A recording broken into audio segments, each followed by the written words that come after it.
Last class was solving quadratics day 2. We talked about solving quadratics by taking square roots. Today, first thing that you are going to do is watch this video. We are going to go over a couple of the problems from the day 2 homework. That key will be posted on Schoology, so you can review the key if you'd like to, or you can watch this video to see a couple of the examples worked through. Then after that, there is a delta math that's available. This delta math is to be completed in class. You should have plenty of time in class to get it done. And then there is a practice quiz. Both the delta math and the practice quiz will be going in the gradebook. So use this time properly, and you should have no issues getting both of these done before you leave class today. Right now, we're going to open up the day 2 homework. Again, like I said, this key is going to be posted on Schoology. The couple of problems that are starred, I'm going to go over down here.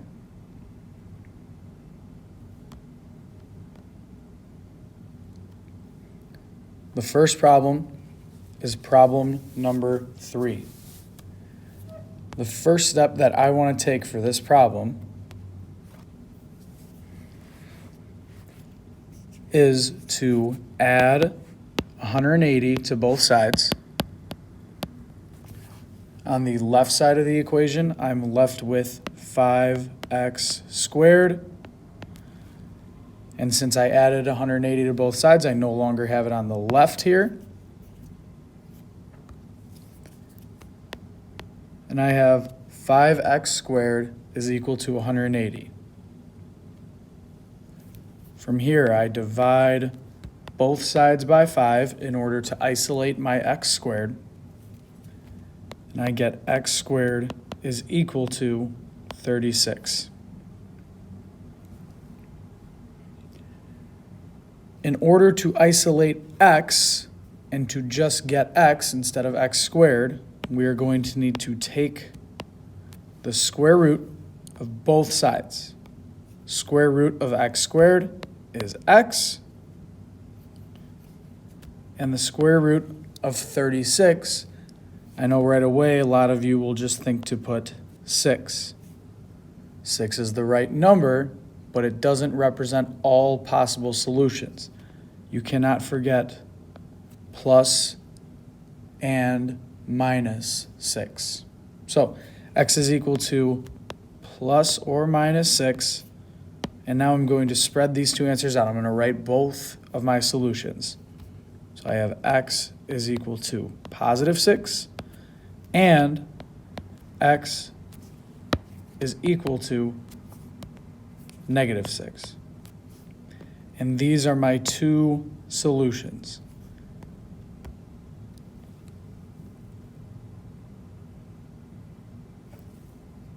The next problem that I have is problem number 4.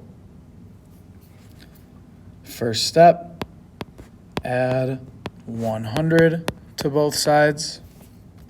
On the left side, I have 3x squared. I no longer have that negative 100. 332 plus 100, I get 432.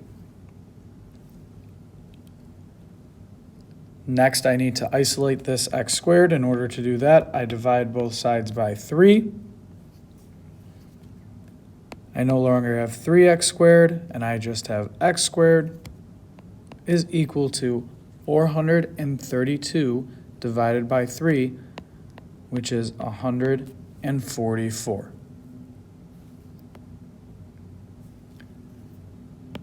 In order to isolate x, to get rid of that x squared, I'm going to take the square root of both sides. Square root of x squared is x.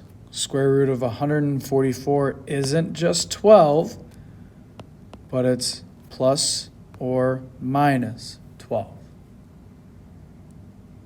And as we've done, we're going to continue to do, we're going to write both solutions. X is equal to positive 12.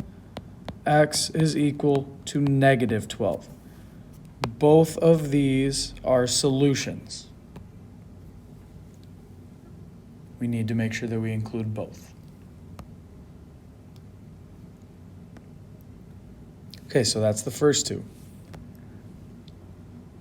Next one that I want to go over is problem 9.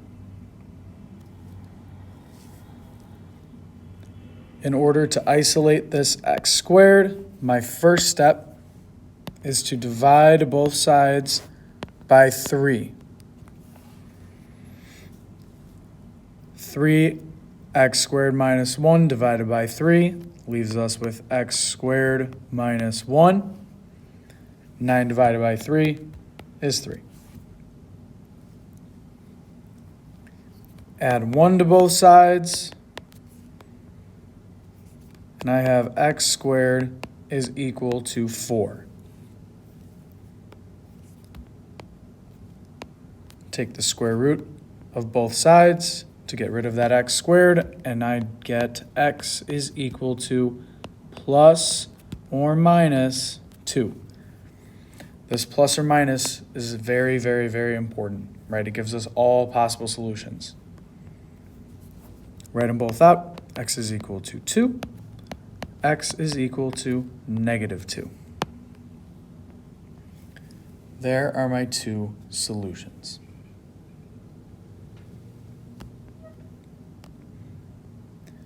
So these first three problems that we've gone over, problem 3, problem 4, and problem 9, are all problems from note sheet 1.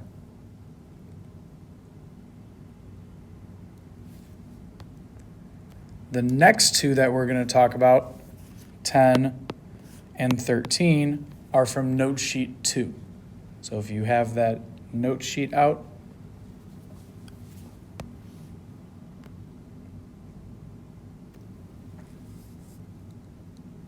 first step in isolating x is to divide both sides by 2. 2x plus 3 squared divided by 2 is just x plus 3 squared. 8 divided by 2, 4.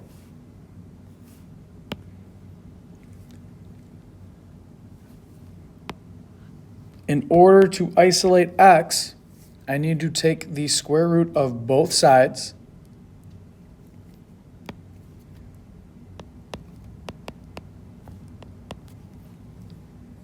x plus 3 squared.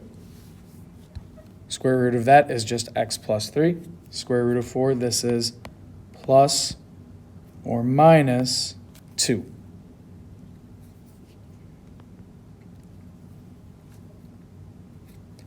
What I want you to do from this point is to separate the two options that we have, the two solutions that we have. So one of them is x plus 3 is equal to positive 2. One of them is x plus 3 is equal to negative 2. Those are the two solutions that I have. Now from here I can solve for x. I get x is equal to negative 1. I get x is equal to negative 5. So my two solutions are x is equal to negative 1, x is equal to negative 5. So kind of just grouping those two together that I solve for. Those are my two solutions. What's very important with these is right when you get to this step right here, that you are separating the two equations that I'm going to have. My x plus 3 is equal to positive 2, and my x plus 3 is equal to negative 2.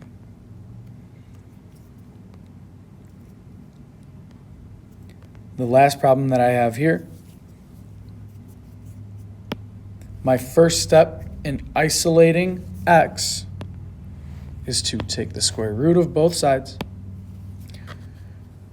Square root of 2x minus 3 squared is just 2x minus 3. Square root of 25 is positive or negative, plus or minus, not square root, plus or minus 5.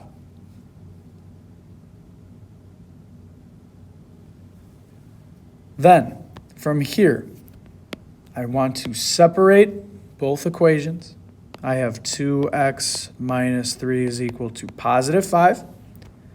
And I have 2x minus 3 is equal to negative 5. Those are my two solutions.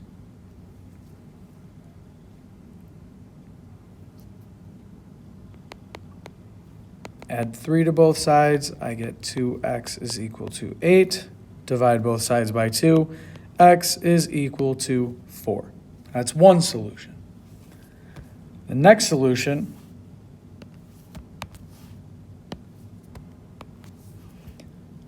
I add 3 to both sides. I get 2x is equal to negative 2. From here, divide both sides by 2. I get x is equal to negative 1. So again, grouping my two solutions together in one answer, I have x is equal to 4 and x is equal to negative 1. And those are my two solutions.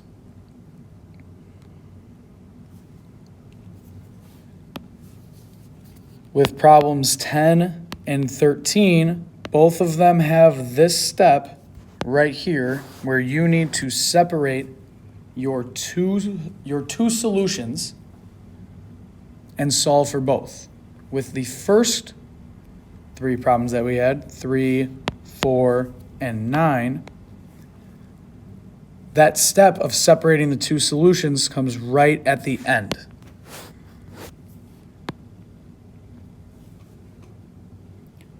So the first three, we just took square roots. The last two, we took square root of a product.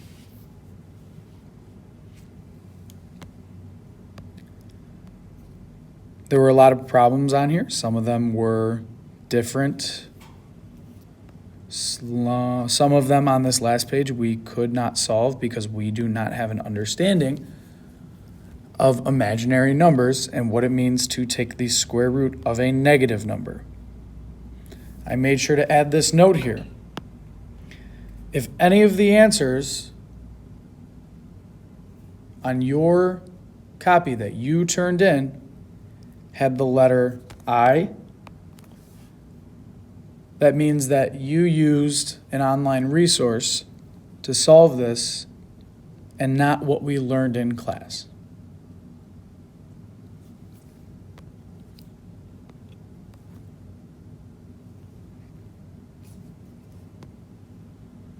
Looking at the delta math that you are going to move into now. The delta math has 5 different skills: greatest common factors, solving by factoring, and then solving with square roots. This should take you about 65 minutes. That's the estimation right here. 65 minutes, 64. It might take you a little shorter. It might take you a little longer, but you need to be working on this for the rest of class. When you are done with this, and like I said, this is going to go in the gradebook. This delta math is going in the gradebook. When you are done with this, you'll move on to the practice quiz that is on Schoology. If you need a paper copy, the sub should have paper copies.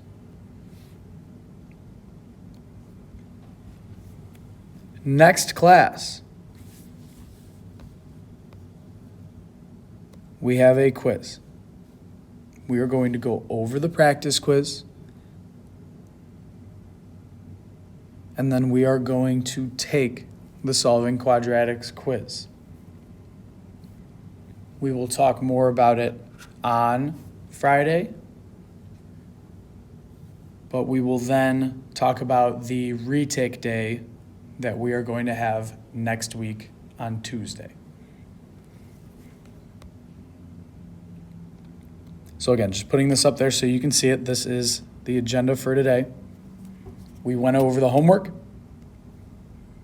You are now going to be working on the Delta Math. And then when you are done with the Delta Math, there is a practice quiz that's available to you. If you have any questions at all, please make sure that you send me an email letting me know, and I will try and get back to you as soon as I can. That's all I got for you now. I hope you have a great rest of your day, and I will see you all next class.